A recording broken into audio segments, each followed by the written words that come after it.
அவரும் அவங்க வீட்டுக்கார அம்மாவும் பூச்சி மருந்தை குடிச்சு குடும்பத்தோட செத்துட்டாங்க. அந்த கருமத்தை கடைசியா நம்ம கடையில தான் வாங்கிட்டு போனாரு. இத்தனை வருஷம் கூட பழகுனவரு. அதான் மனசு கேட்கல. போலீஸும் கீலீஸும் வந்து அந்த இடமே ஒரே கலவரமா இருக்கு. அதான் மனசுக்கு கொஞ்சம் நிம்மதியா இருக்கணும்ட்டு இங்க வந்துட்டேன். பாவம், ஒரு பொண்ணால ஒரு குடும்பமே செதஞ்சு சின்ன பின்னமாயிடுச்சு.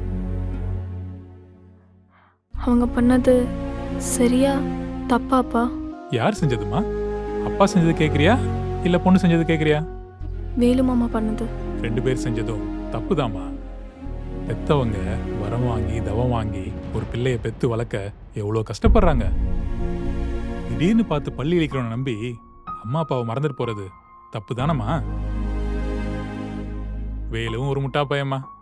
வெட்டி தலை எடுத்துட்டு போய் ஸ்டேஷன்ல வச்சிருந்தா அடுத்து காதல் பண்ணணும்னு நினைக்கிறவங்களுக்கு ஒரு பயம் வந்திருக்கும்ல.